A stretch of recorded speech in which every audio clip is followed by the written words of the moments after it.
G'day and welcome to Motley Fool TV. I'm Adam Surplus, and joining us in these unprecedented times is our Chief Investment Officer, Scott Phillips. G'day, Scott. Adam, g'day. G'day, viewers. Thanks for joining us. It's firstly our standard disclaimer before we hook right into it. We are licensed to provide general investing advice only.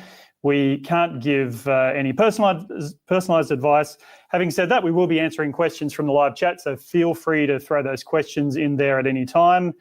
But first, let's take a look at the big picture. As I said, it's an increasingly tumultuous first 2 months of the 47th US presidency, which we're here to talk about. Scott, you and I were on a call very early this morning with your American counterpart at the Motley Fool US headquarters. That's our Chief US Investment Officer, Andy Cross. I don't recall ever seeing him speechless before, but his entire team, and it's a large team of analysts working in our parent company at the US, they're just full throttle keeping up with the absolute deluge of activity from this new regime. Now, we're not going to get political, but what we are going to do is discuss this new environment from an investing standpoint, particularly from an Australian investor's standpoint. Only 2 months ago, I was right here saying we've been through this before, back in 2016. How wrong I was. Trump 2.0 has been very different so far. So, Scott, my first question to you about all of this is it really different this time? It's a great question. Mate, you're right to say we're not going to talk politics or be political. We will talk about policy from time to time, by the way, and we'll do that frankly and fearlessly. So if you're offended or you like what we're saying, don't be too offended. Don't be too congratulatory. We're just going to call it as we see it. We have no partisan view. We have no party view. Our job is to kind of give it to you straight. And sometimes that'll mean that your biases are confirmed. Other times it might mean your biases are challenged. Mine are exactly the same, by the way. So that's exactly what we're going to do. So by the way, so Trump 2.0, the first month or so after the election itself, we actually saw roughly the same sort of response. Remember, before the election in 2016, there were financial writers saying, I'm selling my portfolio just in case Trump wins. If he does, it's going to be terrible. And of course, we saw a Trump rally in November and December of 2016.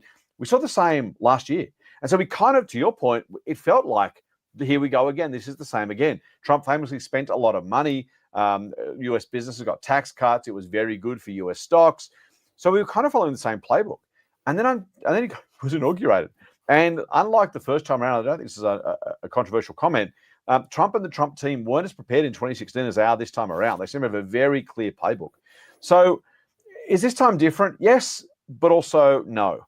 It's always different in the sense that there are always different things happening. The last time we had, and by the way, I don't like this echo, but not the audio echo, just the echo in history.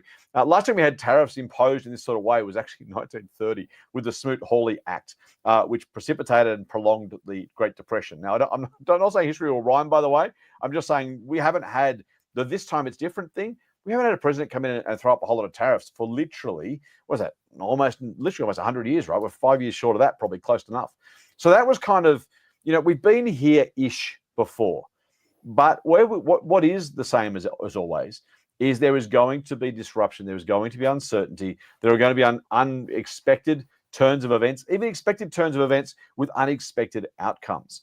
And my list, Adam, I've done this a million times. Hopefully our viewers know it by now. I had an old boss once who said, when you think you've told them enough, keep telling them. So I'm going to do exactly that, which is, so think about the last 120 odd years, 125 years, go back to the turn of last century, right? Since then, we've had 2 world wars. We've had 3 or 4 major regional wars and other conflicts. We've had a Great Depression. We have had countless recessions. I'm reading a book at the moment called Narrative Economics by Robert Shiller. There was a recession in 1920 and 21. We don't remember that one. There was one in 1945, at least in the US. We don't remember or talk about that one. In fact, that gets wrapped up in the post-war boom, right? We forget that for a period of time, immediately after World War II, there was another recession. We go back to the late 1970s with the oil shock. We go back to the early 80s with stagflation. We fast forward through that to the 87 stock market crash, the 1991 recession, the last proper one we had in Australia, the Asian financial crisis. Does anyone remember that one? That was 1997. That gets lost because then the dot-com crash came along. Then we fast forward through to, unfortunately, terrorist bombings. We have the GFC. We then have Iraq wars 1 and 2 or somewhere in that range. We then have, eventually, the COVID crash as it finally turns up in 2020. and then 5 years of inflation. Now, all of those things were different. All of those things were new. All of those things were unusual. All of those things had certain circumstances which weren't common, weren't normal, weren't usual, didn't even have necessarily a historic precedent. I mean, World War I, supposed to be the war that ends all wars. I mean, imagine how big that was at the time. It was massive, of course, and horrible loss of life. But we look back at that and say, we know what happened since. And so when you think about that, we know what happened since bit is that this time it's not different at all. There is always uncertainty. There are always things that impact markets. There are always things that impact companies. There are always things that impact confidence, economic output. There may well be a recession in the US. We might get to talking about that in a minute. The Atlanta branch of the US Federal Reserve has basically forecast a recession in the US on the back of tariffs. So these things are unusual in terms of the specifics of the circumstance. But we have recessions about once every 7 years. It feels like a silly thing to say because anyone who's under, probably 55 these days says, hang on, what do you mean a recession every 7 years? We haven't had a proper one in Australia since 1990. And you think about, well, that's unusual. That's the unusual bit, right? So when we see markets like this, we think, oh, volatility, uncertainty, change. By the way, I dislike greatly some of the things that are actually being done from a policy perspective, not even as an Australian, just as an economics watcher and a part-time amateur economist. That's kind of, that's not great. But we've been here before. We'll be here again. It is unusual because of the circumstances. It's not unusual that we're going through volatility. One last one from me, mate. We may or may not be in a correction depending on when you measure it. Correction is considered 10% fall from your peak. That happens in the US once every 13 months. We know that data. And so you kind of go, hang on. We talk about a correction when it happens, if it's this big deal. About once a year on average, we kind of have this thing. That's how short our memories can be. But it also hopefully gives our viewers some context to, yes, deal with it. Yes, we'll talk about how to prepare for this sort of market, how to think about investing through it. But remember, it's not unusual. It happens, and it happens quite regularly. Yeah, one thing that is unusual, though, it's certainly something I don't remember ever experiencing in my many years on this planet, is, all of these other recessions and crises that you mentioned, I don't think any of them could have changed direction with a single tweet of a single individual. Yes, which is definitely something that can happen in this situation. One interview can send the Nasdaq down 3-4%. And then we get the corresponding response on the ASX. As an analyst, how much do you and your team actually try to, I guess, feel out the potential range of futures? When you've got an individual making these decisions and affecting things so profoundly.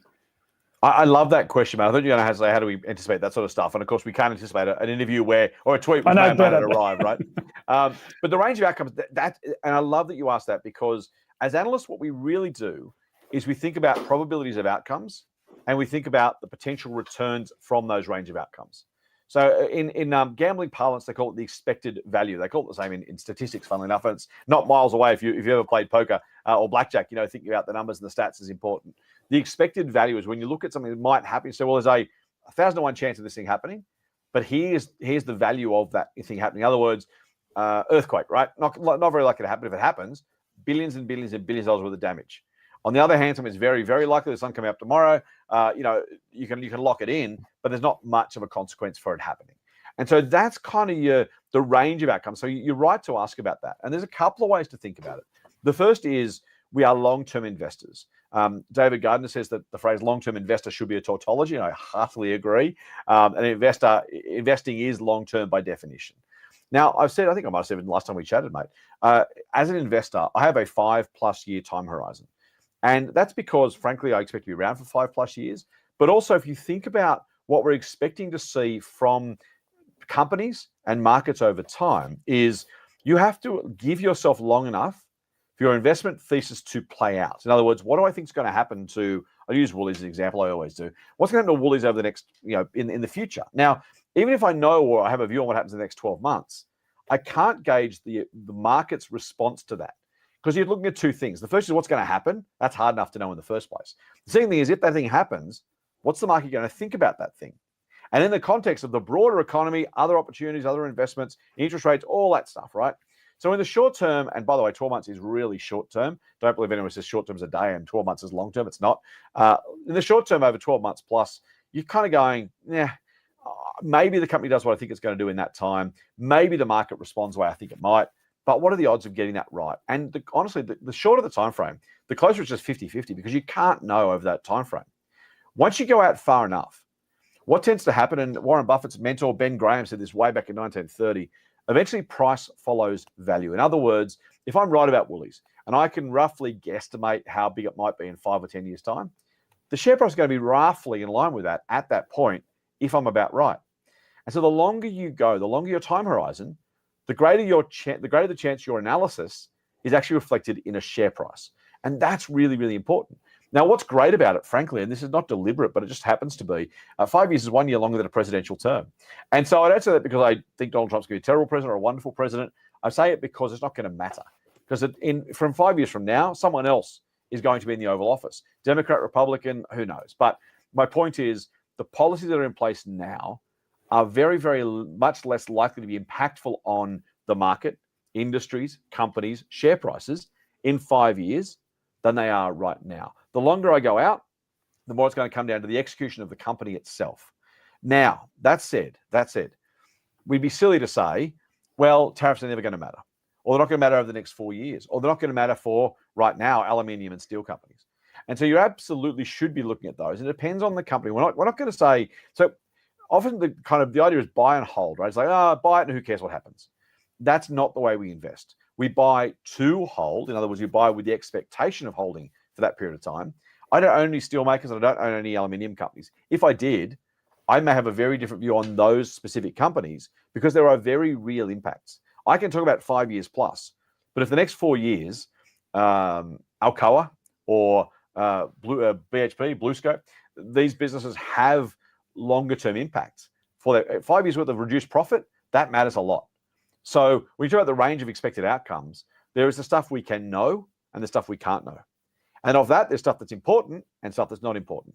And that 2x2 matrix, Howard Marks has done this before. He's a great investor, Oak Tree Capital, writes some great letters. If it's important and knowable, you bet we're working on it. If it's important and unknowable, it just sucks, but there's no point trying to guess because there's no ability for us to know whether we're right or not. If it's unimportant and unknowable, then who cares? And if it's unimportant and knowable, well, it just becomes fluff. And that last category, mate, I'm just going to dwell on this for 2 seconds. I'm going to throw back to you. If it's unimportant but knowable, that's where we all get caught in the soap opera of investing and business and politics and the other stuff, right? Because it's knowable. Someone's telling you a thing. Donald Trump tweets. Well, I guess I'm paying attention now. Someone's making a forecast. Well, it's knowable. But if it's unimportant, the challenge for all of us, for professional and amateur alike, is to say, I get there's a thing out there, but I'm choosing to focus on only the things that matter, that are important to my investment thesis. By all means, have your view about society and politics and policy and parties and whatever you want to do. So, socially, that's really important. In the future of the country, that's vital. As an investor, though, we have to have two parts of our brains. One is, here's me as the publicly interested, policy-interested, politics nerd I am. And here's me, the investor. And I've got to engage different parts of my brain and make different decisions and different opinions, different views, different actions, depending on whether it's knowable, unknowable, important, or unimportant. That's the matrix to keep in mind. All right. Well, speaking of things that are knowable, and this one's probably hard to measure, this will be a bit of a tangent, but it is related to what's going on in the States. I want to talk to you about how you price the value of a brand, because I know that branding is something that you place a very high value on, because what we're seeing happen alongside the political situation in the US right now is possibly the most dramatic destruction of brand value of a business possibly ever, certainly since, maybe Blockbuster Video. I'm talking about Tesla, of course. There's a grassroots uprising against Tesla right now. There's protests at dealership locations around the world. There's violent attacks. We're seeing cars graffitied and damaged. Sales are falling off an absolute cliff. The share price is in free fall. Tesla's market cap as of right now is still at a very healthy $700 billion US. But what's your value judgment? What's your judgment of Tesla's sort of brand value right now? That's a really great question, mate. And there's a couple of things going on. By the way, sales in Germany are down more than, I think it's 76%. I saw this morning, of Tesla cars. I mean, it is absolutely a brand in free fall. And here's the challenge for Tesla fans and for Elon Musk. Those who are more likely to buy an EV are, generally speaking, this is a horrible generalization, but it's largely true with massive exceptions, that those who are likely to more likely to purchase an EV tend to come from the left-hand side of the political spectrum. Not exclusively the people watching who are left-wing who would never buy a Tesla. Some who are massively right-wing just love Tesla because they're great cars. Again, I'm talking about generalizations here, so allow me that leeway. And so you got this real challenge, right? Those who would generally be big Tesla fans are generally not, and again, there's different numbers, generally not particularly Trump fans. And here's the other thing. If you are a Trump fan, you're probably not going to buy a Tesla just because Elon's doing his thing. So Tesla shareholders are really in a bind. Heads, they don't win anything, and tails, they lose a lot. And that's kind of where we are right now. There's not a lot of MAGAs driving around in Tesla, just not. Some, of course there are, but there's not a lot. So you've got this real disconnect between the brand, the business, the person. And I've got to say, mate, we have spent a bit of time, I think we might have even touched on this in the past couple of months. We certainly have for our Motley Fool Platinum Pass members. The impact of management. We've seen Richard White having his issues in the headlines. We've seen Chris Ellison at Mineral Resource have his issues. Richard White of WiseTech, of course. And Elon's kind of in the same bucket. And separating the person from the business is really tough. It's what we call key person risk. Elon has been the Pied Piper for a decade plus, right? A lot of Tesla's success is based on his ability to create excitement, to build sales, build demand, tell the story, send a car into space as he famously did, more space junk. By the way, I'm a very happy Starlink user, one of his companies, so I'm not anti-Elon as a business person. But if you say I love Elon, and then Elon is Tesla, if things go off the rails as they have, you mentioned the value destruction. Musk lost in a single day, I think last week, the week before, more than Bill Gates is worth in total. I mean, think about the sheer value destruction there, as you rightly pointed out, is huge. And you're right, that's the problem with the brand. The Elon was a massive brand benefit for such a long time. He's now a massive brand liability. I don't know that it's necessarily permanent. Will the cars end up winning because they're just good cars? Maybe. The challenge for Tesla shareholders is twofold. One is, what does it do to the fund? We talk about sentiment versus value, right? What does it do to the fundamentals of the business? And you just mentioned that. Protests, graffiti, cars sales down through the floor, right? So fundamentally, Tesla in trouble. At least, I say trouble's too much. I should be a little bit careful with my language. Tesla's going to really suffer sales-wise, right? And by the way, operating leverage means when sales fall a bit, profit tends to fall a lot. So expect that might well be in Tesla's future. The other side, though, is the sentiment bit. And you've got to be really, really careful. When you've got a hot stock or a story stock, I use stock deliberately in this context. I always talk about companies, not stocks. But we talk about hot stocks or story stocks. When the excitement about the company is really just about Tesla goes up because Musk is great, because we all love Elon, because Tesla's going up, it becomes self-perpetuating. And what you then find is if that unrolls, the love that was boosting the Tesla share price over and above the fundamentals also comes down. So what you got to go is this double whammy effect where the business is fundamentally weaker, lower sales, much lower profits, potentially, and the price earnings multiple, the multiple of earnings people are prepared to pay, also contracts. So you're paying a lower multiple of lower earnings, and you got this kind of cascading, this shrinking number, which happens really quickly, which is what you talked about before. I think I haven't checked recently, but I'm pretty sure Tesla shares down 40% year to date, I think, or something like that. Now, for a business that was worth billions of dollars, it is enormous value destruction. I don't know that it's permanent, Adam, but I have to say, so here's what's going in my head. Half of me is thinking, maybe this is a buying opportunity. You know, as someone who likes a bargain, part of me is like, ooh, at some point those shares get cheap enough to buy. At the other side, and by the way, some of our team own them and like Tesla at the current price. So that's my personal view, we don't have a house view. That's my personal view. On the other hand, I'm looking at Tesla going, if this thing doesn't recover, it was, I want to say over 100 times earnings at one point. If it comes down to even a market normal 20 times earnings, if it's double that at 40 times earnings, 100 to 40, that still means there's a 60% downside, just till it gets to 40 times earnings if it goes there. And so I think there's a lot of uncertainty around Tesla right now. I am concerned about what the brand means for people. By the way, despite that, or maybe because of that, there's 100% tariffs on Chinese EVs going to the US right now. Speaking of protectionism, and that was a Biden era thing. You know, people think I'm being partisan or political. A pox on both their houses, right? Biden putting 100% tariff on Chinese EVs was terrible policy. Trump putting tariffs on aluminium and steel is terrible policy. So, you know, both you can all hate me, or none of you can hate me, or you can choose how to hate me. But this is the problem. So in Australia, BYD, for example, a joint venture with a company we have recommended. There's a first recommendation for the night, mate. Eagers Automotive is a company we've recommended in a couple of our services. BYD has a joint venture with them here in Australia. And those sales are really gunning quite nicely. And so Tesla is EVs was the phrase for ages. What does it mean now? Tesla's done a brilliant job for the environment, a brilliant job for the adoption of EVs. Without Tesla, we're probably all driving ICE cars, let's be honest. But now that's created that market space, infrastructure's there, all that kind of good stuff, it may well get drafted by BYD and others, just simply other, MG is doing it. Jaguar is doing it with their, is it the electric F-Type, I think, or D-Type? There are so many electric vehicles now, the electric vehicle craze will probably continue. Tesla may not get its share. If it doesn't, if this isn't a winner takes most or winner takes all market, Tesla is going to have to be really careful. So I will give Elon credit on one level. He's doing what he thinks is right and bugger the consequences. For him, the problem is, as a Tesla shareholder, you're not getting that option. He's not asking you how he should vote or what he should do. You're just getting dragged along, if you are a Tesla shareholder, for the ride. I am concerned there is meaningful brand damage, and some could be permanent if this goes for the 4 years we just talked about.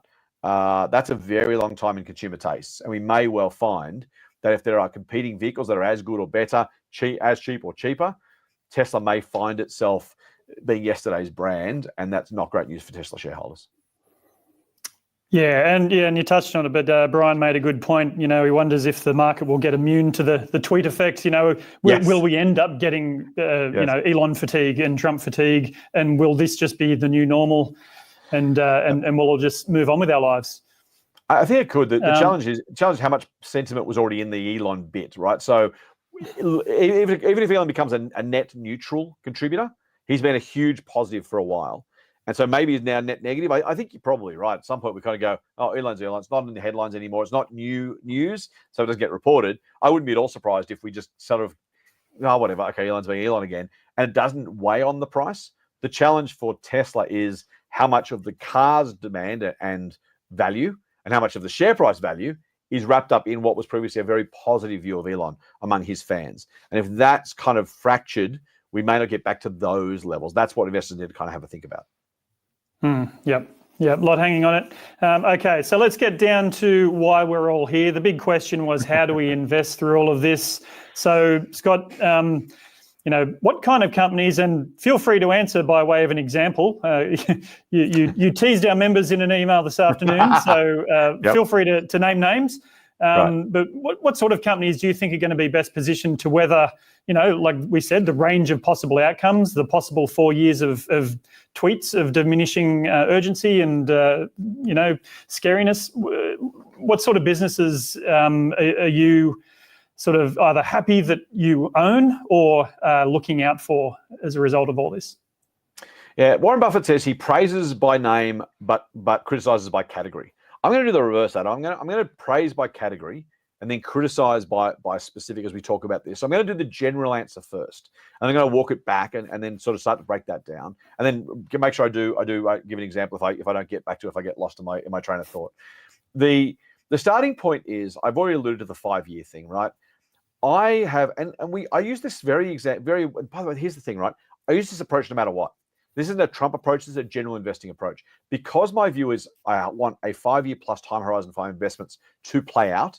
Now, when I say plus, I literally mean plus. I'm hoping some of our recommendations, I run a service called Motley Fool Odyssey. We built a portfolio of businesses I hope we have the majority of in a decade. And hopefully still a majority of them, frankly, in 20 years, right? I may or may not be here by then, but that's the aim. So I'm looking for long-term success, long-term winners, and that's the clue. So when I look at any company, I'm looking for something that's going to be around in 5 years' time. That's the first thing, right? And so again, when I say 5 years, that's my general horizon. It's really helpful now because it's post-Trump. Whether you like him or hate him, whether you're worried about him or not, my horizon is post-Trump. It just is. So post-Trump, 5 years. Will the business be around? That's simply question number one. And it's a really important question to ask because we've seen during COVID, we've seen other times, the businesses we kind of assumed would be around weren't because they had too much debt. They had not enough cash. They had customer relationships or supplier relationships that were too dominant and put them at significant risk. So will it be around in 5 years' time is absolutely question number one. Question number two is, in 5 years' time, will this business be as good or better than it is now?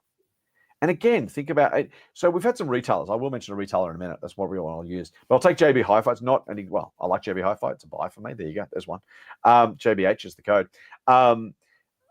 I look at 5 years' time and say, well, whatever short-term issues it's having, because consumer discretionary spending is down, might have if we have a US-led recession. I'm not saying we will, or I'm not even forecasting. I'm just saying if it happens in 2025, 2026 even. Okay, I got a 5-year horizon. By 2030, whatever bad news happens in the next 2 or 3 years is gone. Almost certainly. No, not definitely. The Great Depression lasted for 10 years, right? So I'm not going to make you promises. But if I think about that sort of time horizon, I think, right, is this business going to be around? Is it going to be bigger and better? Well, JB Hi-Fi is growing like top tier. It's a category killer.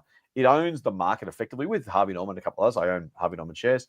In that environment, is it not likely JB Hi-Fi is not only around, but bigger, more profitable with more stores, more online sales? Yeah, probably. Okay, well, there's a start. And then I look and say, well, if I look at a company share price today and say, well, hang on, people are assuming JB Hi-Fi is going to have a really tough year and they're pricing it as if it's going to have a tough year, and that's fine. But they're assuming that tough year doesn't get any better. And so you think, well, hang on, if in 2030 I look back 5 years and say, so I'm in 2030, and let's assume I'm right, JB Hi-Fi is around and bigger, and you look back at the 2025 price and say, you mean I could buy it for that price because the market was worried about like the next 6 months, and 4.5 years after that, the business is bigger and better and doing great things? Will I be happy? Will I be glad? Will I be really excited that I bought it in 2025 at that low price, even though the short-term outlook might have been cloudy? Absolutely, I will. And so that's the best way I've found to look through the short-term issues. And by the way, the short-term exuberance when the market's super high, because I'm asking the same questions. And so when I look at businesses across the board, I'm asking those questions. The market as a whole, by the way, I think will be bigger in 5 years' time, probably meaningfully so. Individual businesses, for the most part, will be bigger. Quality businesses, by the way, that's the other clue, will be bigger and better in 5 years' time. And at that point, still have bright futures. So looking back, I get to buy a company today at today's price that's bigger and better in 5 years' time. And then in 5 years' time, I'm going to think it's going to be bigger and better again in 5 years from there. That's kind of investing 101. That's all we're trying to do. So we're starting with survival. We're going to quality. We're going to growth. And we want to buy it at a reasonable price. Now, if you're a Motley Fool Odyssey member, you'll know that because I've used QGARP as my kind of, it's a horrible acronym, but as the touchstone for what we're trying to do with Odyssey. But that's kind of as hard and difficult as it needs to be. Now, there's other ways to invest. You can go and take a flyer on a specky biotech. You can double down on NVIDIA and ride the AI wave. Plenty of great ways to do it. I'm not saying any of them are bad necessarily. I'm saying for me personally, that's the way I approach investing. For the Motley Fool more broadly, it's not too dissimilar. Some of our guys are a bit growthier. Some are a bit more value. Some focus on dividends. We've got lots of great services, not an ad, by the way. Lots of great services depending on what you want as an investor, what you want out of the advice you get, the recommendations you get from us. If you want to join, if you are a member, then thank you for being part of it. You know that by now. But that's kind of the way we approach it. So that's kind of the spearhead. That's the way we approach investing. And I said I praise by category and then criticize by exception. So that's the starting point. I still will give the recommendation or the idea. JB Hi-Fi wasn't it, by the way. You get another one. So you start with there. But then you come back to using that same approach, asking yourself, well, hang on, who is going to be around in 5 years? How sure am I they're going to be bigger and better? How likely is it that they may be impacted by what's happening in the US? And therefore, how should I think about how much I pay, given that uncertainty for those businesses? Now, use Woolies again as an example. No matter what happens in the US, Woolies are going to sell more baked beans next year than this year because we're all hungry and we all want to eat, right? And now, it doesn't mean you pay any price for the shares, but the business is very, very, very immune from all but the very worst circumstances. Even then, if we had 10% unemployment, people are still going to eat, right? Might buy cheaper stuff, but Woolies is perfectly fine. If I look, though, and I mentioned this already, steel aluminium companies, I'm not sure I want to bet that 20 to 25% tariffs for potentially 4 years is a way to get great long-term returns, unless the shares are really, really, really, really cheap because they've allowed for that risk and there's still upside left. That's much, much harder. Similarly, if I'm in own shares in a company that has other dealings, international dealings with the US, if I own companies that produce in Mexico or Canada, for example, I'd be pretty wary right now. I wouldn't necessarily sell them. Be diversified across your portfolio. If I've got 20 companies and one manufactures in Mexico, I'm not super concerned. And by the way, here's the other thing. The price already probably reflects the concern the market's got. So be careful you don't double add or double subtract from those sort of situations. But that's the best way to think about it. So I'm really, really, and here's the last thing. I care a lot about volatility on behalf of our members because I know our members get freaked out when share prices move a lot. I promise you I get it. The job I've got, though, is to help our members through that process. I did notice one very early question we had from Palav asking what defensive rebalancing could be done to preserve capital. I'm not doing any of that. I'm not doing any of that because, frankly, if that is possible, everyone's already piled into that stuff and the share price reflects it. Remember, you're not just buying the company, you're buying the company at the prevailing share price. If everybody's already defensive, those defensives are really expensive. So you want to be careful about what you think you're saving yourself from. I mentioned Woolies. Woolies are supposed to be defensive. It fell from $38 to about 20. I think that's roughly right. Quite a few years ago now. And this is a super. I mean, what's more reliable than supermarket sales, right? And yet the shares went down kind of halfish, I think it was roughly. And that's Woolies. So don't believe you can find a company that all of a sudden is immune from share price movements. You just cannot. Defensive is one of the worst things we can say about companies because they are not going to give you. They're not as defensive as you think they are. The business models are defensive. Doesn't mean the share price can't be whipsawed around just as easily as anything else. So don't be defensive is my view. Be diversified. That's the first way to do it. So how can you, what's the question? How can you rebalance? Don't necessarily rebalance, but be diversified. Absolutely do that. Make sure that you know which companies you own. And when I say diversify, think about how they're diversified. Where do they produce? Where do they sell? What commodities do they make?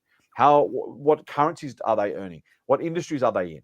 Really try to have a broad range. 4 banks is not diversified. 4 steel companies not diversified, unfortunately. 4 companies doing business in America are not diversified. But a range of 20 plus companies with lots of different attributes like that give you a really nice defense against it. But the best form of defense is attack. I fundamentally believe that. Not attack as in reckless, abandon, William Wallace, they'll never take our freedom stuff. But in the sense that we want to invest to make money. Find great companies. Hope to be better in 5+ years' time. Pay a decent price for that. And then what happens in the meantime? I said I don't care about volatility. I don't. I really, really, really, really don't. I'm not here to provide our members with a non-volatile portfolio. You know why? Because they don't deserve that. If you want that, go and buy an ETF.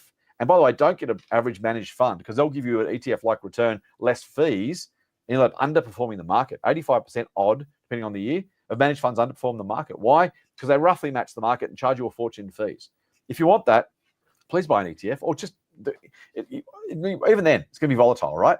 So I was going to embrace the volatility. Don't even embrace it. Just live with it. Live with the volatility is the answer. Invest well so that in 5 years' time, we look back and say, that kind of sucked from time to time, didn't it? But at least I owned great companies. I paid good prices. A lot of them paid dividends. That's a lovely other way, by the way, to offset that. You're getting paid every 6 months, no matter where the share price goes. I mean, sometimes dividends get cut, of course. But what I mean is the dividends aren't a function of share price. They're a function of the business profit. And that's kind of how I go. So be positive, be proactive, be diversified, be optimistic. That's the other thing. We've been here before. Not exactly here, but everything else like here. We've been here before. Awesome. Okay, now we're going to take some questions. We've got one question from Ask the Fool. You've sort of touched on this, kind of covered it, but I do want to read it out because I genuinely believe we could change your life here. My name's Darcy. I'm 20 and relatively new to investing, especially stocks. And this market is going a tad wonky. Understatement. I'm yet to even put money into a portfolio, and I'm not sure if I should continue to hold off or invest. So I'll put part of that question down there because I couldn't fit it all in. So Scott, what's your response to a 20-year-old wondering if now is the right time? Darcy, I joke on our podcast that I hate our young listeners because they've got something I can never get back, which is time, right? And you got decades on me, and that is just such a you are. And Scott, you've got decades on Warren Buffett, so it's all there is that. Evens out. If you are 20, the world is your oyster, and the investing world is your oyster.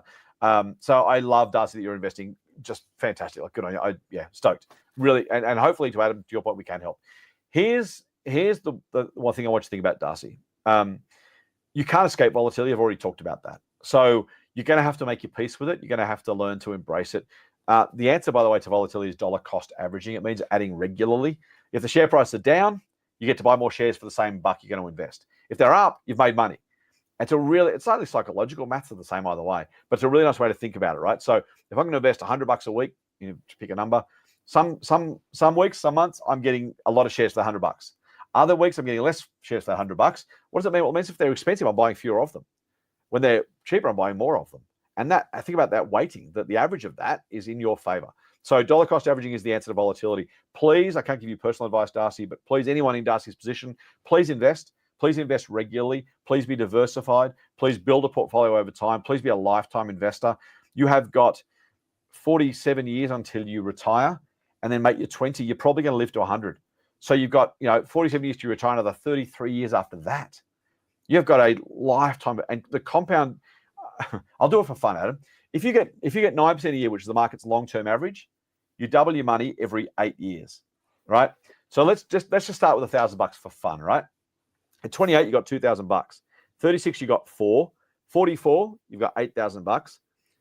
52, you got $16,000 to give with me. 60, you got 32,000. 68, 64,000. 74, you've got 128,000. 82, you got 256,000.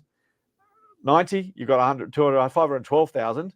98, you're a millionaire, right? That's from $1,000 at 20 years old. If I screwed that maths up, don't tell me, because it was hard enough to do in my head to try and do the age and the number at the same time. $1 million over a lifetime of investing. And you know what? You're going to be adding money to that. That's just one investment, right? Imagine $1,000 a year for that whole time.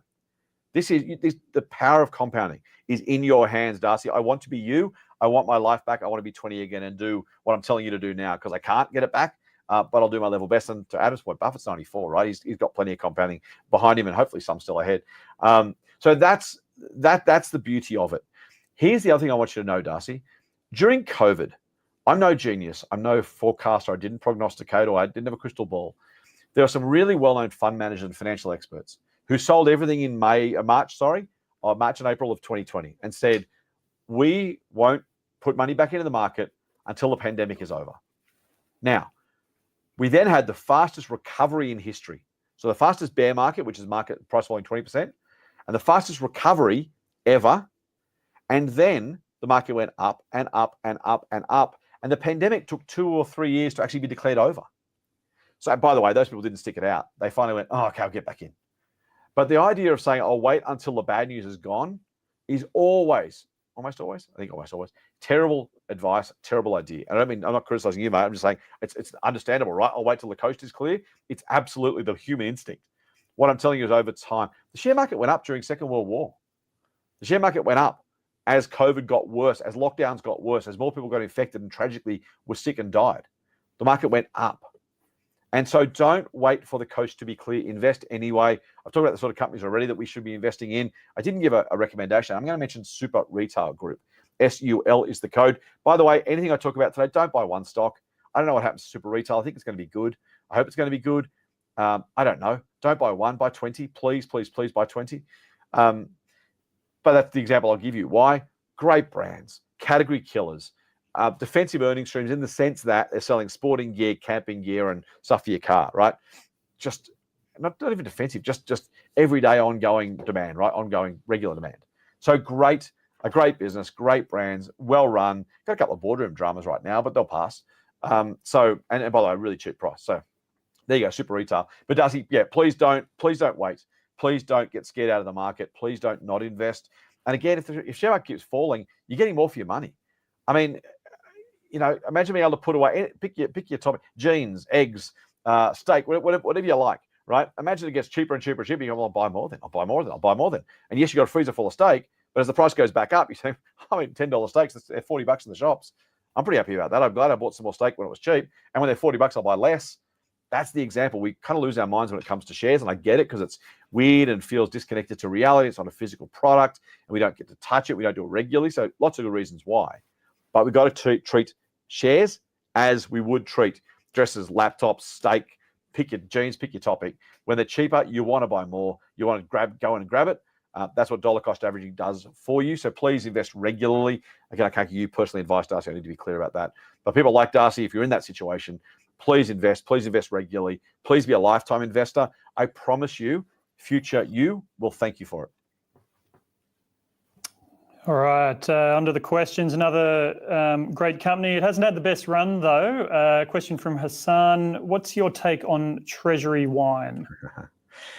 I own Treasury Wine Estates, Hassan, so that tells you something. Thanks for tuning You back do. in again, mate. We know you've been a regular viewer, so thank you very much. We talked about brands before, Adam. If I made a mistake with Treasury, it was probably going too early. It owns Penfolds, Lindemans, Wynns, a couple of brands, Dow. It's pronounced DAOU in the US. It's a house of wine brands. The problem is that Penfolds is a spectacularly brilliant business, and the rest are kind of relatively rubbish. And that's playing out, by the way. Penfolds is growing. The sales revenue per case is through the roof. The profit they make on Penfolds is, I want to say it's about 3 times as much per case of wine sold than the other brands. I think that's roughly right. Don't quote me on it. Look at the information. I'm just doing it off the top of my head. It is a powerhouse business. It has got massive pricing power. Everything I love about brands is Penfolds writ large, right? What they've struggled to do is turn that rest of the business around. They call it commercial or premium or something, whatever they call it. It's basically stuff that you can't get a price premium for. And that's just a really, really tough place to play in wine. Australia's had a wine glut for as long as I've been alive. I used to work in a grog shop when I was in uni. It was a million years ago when TV was in black and white and dinosaurs were around. And a bottle of, Kanunga Hill, probably if you're a wine drinker, a bottle of Kanunga Hill sold for the same price now as it did then. I kid you not, this is decades later. Why? Because there's just so much pressure. And that's not inflation adjusted. The price is probably halved over that multi-decade period. You get really good wine for a cheap price. So it's a really tough part of the business.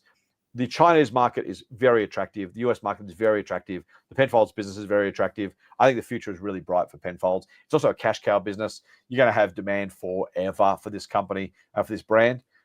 Disappointed the share price is as low as it is. I think it's good value. It's a buy for me. There's another buy item. I'm giving too many away.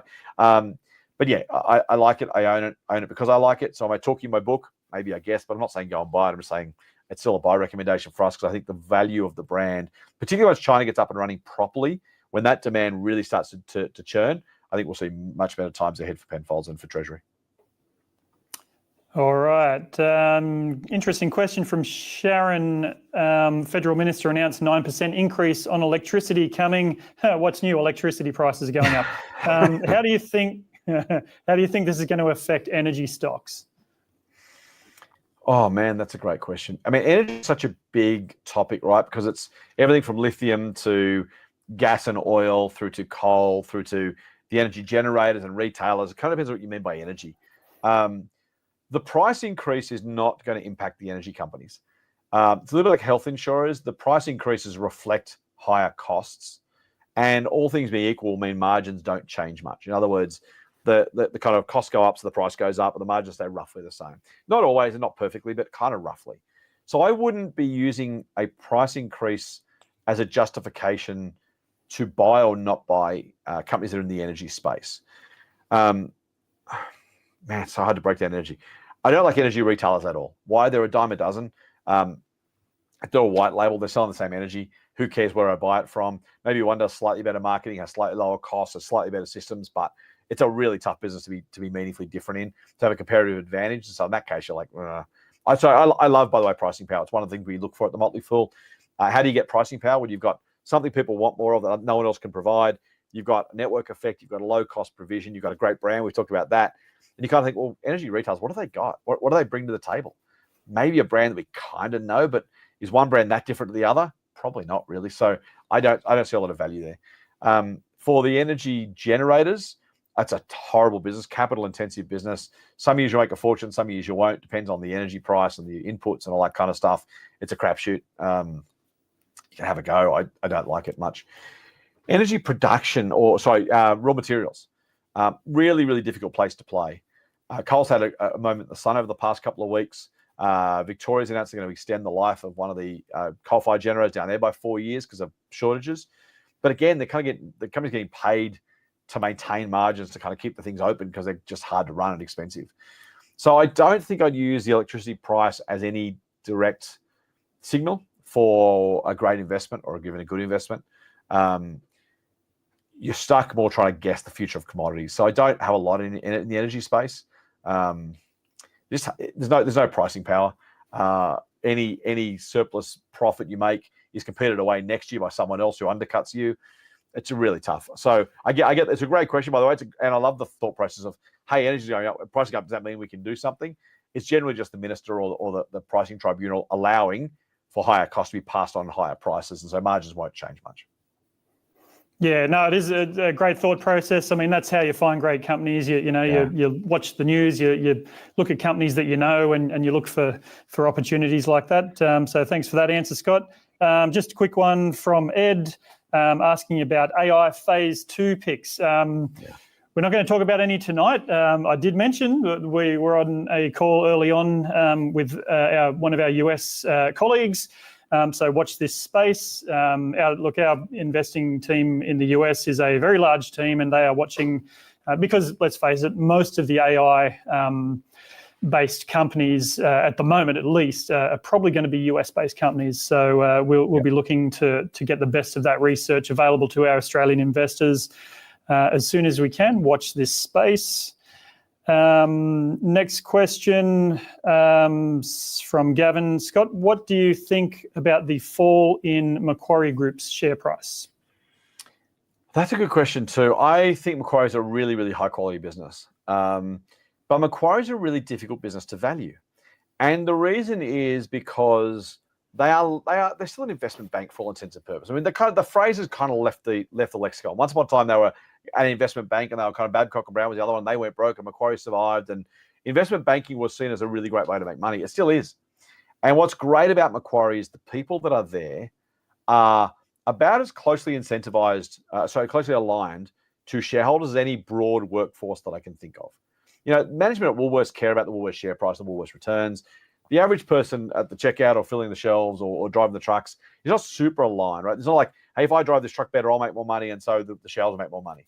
At Macquarie, most of their big, deal makers are super incentivized to make money for the company and make money for the shareholders. And so you have this really nice alignment. It's not perfect because if they screw up, we lose more than they do, but it's pretty good. The challenge with that is the Macquarie Group business model has changed at least 3 times in a significant way since I started following the company. They were kind of the standard investment bank for a while. Then there was the famous Macquarie model where they would, like Sydney Airport, they'd buy the business, they put in their own management, they'd run the thing. The business was listed, Macquarie get a nice management fee. So there was Macquarie Roads, there was Macquarie Telecom, I think, from memory. And that was the Macquarie model, made a fortune. Then they kind of moved into energy trading, commodities trading, and not necessarily doing the trading for their own account, although they do a bit of that as well, but actually being the trading desks for investors who want to do that stuff. So the hard thing about Macquarie is you say, what's it going to look like in 5 years' time? I know exactly what Woolies is going to do in 5 years' time, right? Maybe there's a couple of extra stores, maybe they're in a different category a little bit or something, but we kind of know what they're going to be. Macquarie could be entirely the same or entirely different in 5 years' time than it is right now. So it's incredibly, incredibly difficult to forecast or to try and work out what it's going to be doing. An investment in Macquarie is what they usually call a jockey play. In other words, you're not betting on the horse, you're betting on the jockey. You're not betting on the business, you're betting on the people, finding new ways to make more money. And that's why I like Macquarie. I do like it as a business. I think the falling share price is an opportunity if you believe that management and staff can use the capital of the business to generate more money for themselves and by definition, therefore, for investors. But it's really, really difficult to analyze confidently in any other way than believing that the smarts and the alignment are going to work in shareholders' favor. And that's kind of the bet you have to make. Because if you want to do a 2-year thing, well, who knows? And if it's more than 5 years, well, who knows what they're doing? If you'd bet on the old Macquarie model or the one before that, it's made a lot of money since, but in very, very different ways. No one 20 years ago could have worked out what Macquarie would be worth today based on what they'd be doing today. It's just impossible. And so I don't have any. By the way, humility is a really important part of being an investor. And being able to say I don't know is important. And so I don't know what Macquarie will be doing. But I think if you're paying a quick bit of jargon, we see the company's share price and you compare it to its book value, in other words, the value of its assets. That's the kind of the best comparison, right? So the lower the price to book value is, price divided by that book value. I know it's a bit jargony, sorry. But if you're looking at Macquarie, that's the best way to do it. The lower that is, the more upside you've got. It doesn't mean there's no downside either. It could still go lower. Babcock and Brown blew itself up. Be aware there are scenarios where Macquarie blows itself up. Is it very likely? No, it's very, very unlikely, but it's possible. So again, range of outcomes, as Adam started talking about, it's a great theme for today. It could happen, but I like Macquarie as a business. I like that it's incentivizing its staff. I like the way it's being run. Just know that you can never get the valuation right because you never, it's more than, the specky business out there, you can't forecast it all, right? But for any large business, it's probably the least transparent future Not because Macquarie's hiding anything, just because the future will be the future. Alrighty, question from Lawrence. I'll answer this one. Are we going to discuss the Odyssey program? Lawrence, I'm guessing you've had some emails from us. Odyssey is open at the moment. No, we're not. This is not a marketing advertising video.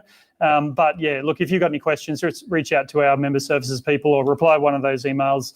Any questions you have, we'll be happy to answer them. And just for everyone else listening, wondering what we're talking about, this is Scott's product where he operates an actual portfolio that you follow along with. I'm a huge fan of Odyssey. I have a chunk of my own superannuation following along Scott's Odyssey portfolio, and I like it because it means that I just do what Scott tells me and spend the rest of the time with my family. I don't have to keep reading about all these companies. I leave it to the experts, and that's what it's all about.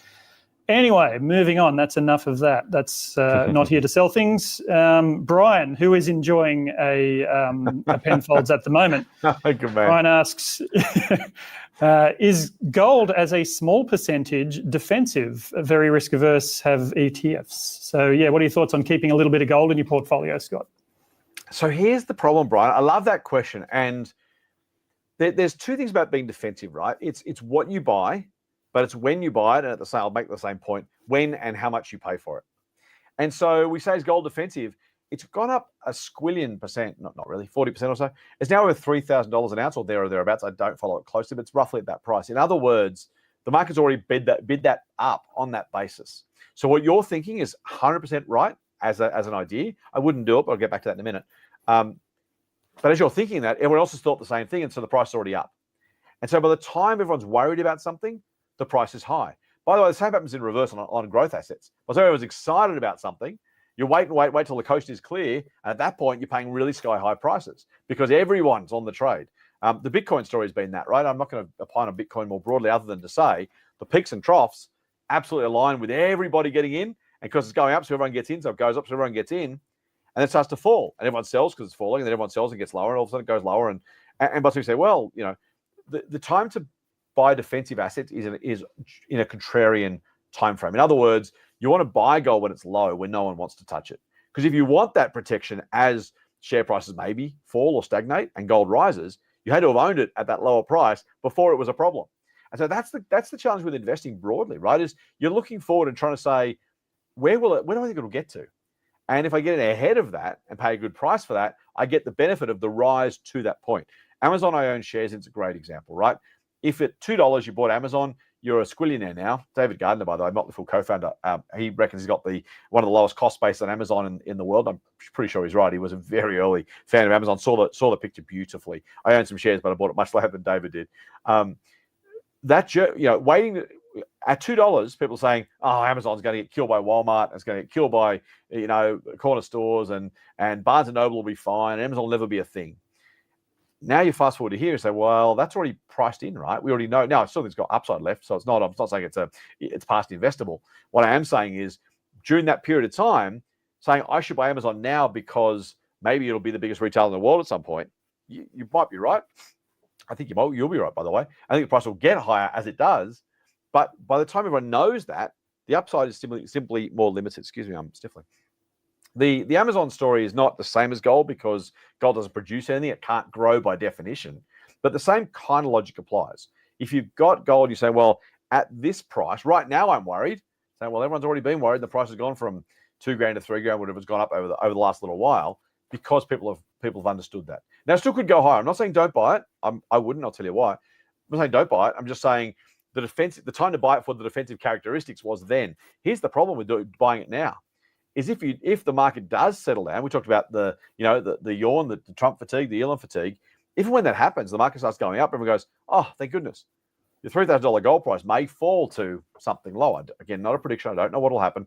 But if it does, you'll have bought this defensive asset right when you kind of felt like you wanted it, but it ended up being somewhere near a peak price-wise. So be very careful. Here's why I'm not buying gold for me. I haven't recommended it to our members, is because over time, again, think about that 5-year horizon. I'm not trying to time the market. If I buy gold, I've got to not buy shares. And if I don't buy shares, I can't get any upside if the shares go up. And maybe they don't for a month. Maybe they don't for 6 months. Maybe they fall all through 2025. The GFC lasted about 6 and 18 months, which is miserable share price fall. And yet some of the companies you bought at cheap prices during the GFC have absolutely exploded since.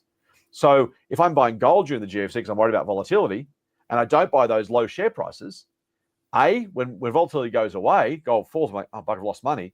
And then I see other companies I could have bought rise. I'm like, not only have I lost money on gold, but I missed the upside on shares. Man, that sucks. Now, if you think I'm saying that just because I'm a shares guy, you're going to have to make that call for yourselves. I'm telling you what I'm doing personally. I don't love the idea of shares so much that I want to forego making money for me and my family. So trust me when I say, if I found a great investment property, I'd buy it. If I found a great bargain on gold, I'd buy gold. Why? Because I'm not an idiot. I want to make money. I'm not precluded from doing it by the Motley Fool. I'd have to justify it to the Motley Fool. We have trading rules, but if I want to buy gold or investment property, I'm allowed to. And I will do it the very second I think there's a better return from that than I do from owning shares for the long term. Because again, my family's wealth is more important to me than what I pretend I think otherwise if I'm making stuff up on a live YouTube stream. What I get to do is tell you exactly the truth, exactly what I'm doing, exactly what I've done. By the way, I have no cash in my investment portfolio right now. I'm fully invested. I bought shares last Tuesday, I think it was. I'll buy shares again when there's more money in my account. So I'm not telling you this because I'm a shares guy. I'm a shares guy because I believe in the long term, what I think will be outperformance of shares compared to hard metals, compared to currencies, compared to property. I think shares have a much better chance. By the way, super tax effective, reinvest your dividends. Like I could talk for hours on it, but I won't. But yeah, so I get why you want gold. I get why you want to feel defensive. If you need protection from volatility, if you can't sleep at night, yes, buy some gold. Yes, buy some bonds. Yes, have some cash in the bank. If that's what you need to do to keep yourself on the straight and narrow with your portfolio of shares, then please do that because that's what's best for you. What I am saying is if I had to maximize my returns over the next 10 years, that's what I'm trying to do. I'm 100% in shares because I reckon over that 10-year period, with ups and downs, with ebbs and flows, with crashes and booms and all that sort of stuff, I reckon over 10 years, shares will give me a better return than trying to time the market in and out of defensive assets or investing in something else.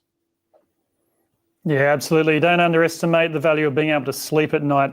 Okay, question from Lewis. Do you have any commentary on Pioneer Credit? So Pioneer Credit, for anyone who doesn't know them, they're a debt recovery business. They basically buy, I guess, sort of risky or bad debts from banks. I see the appeal if we're maybe heading into a recession. Do you know the business, Scott?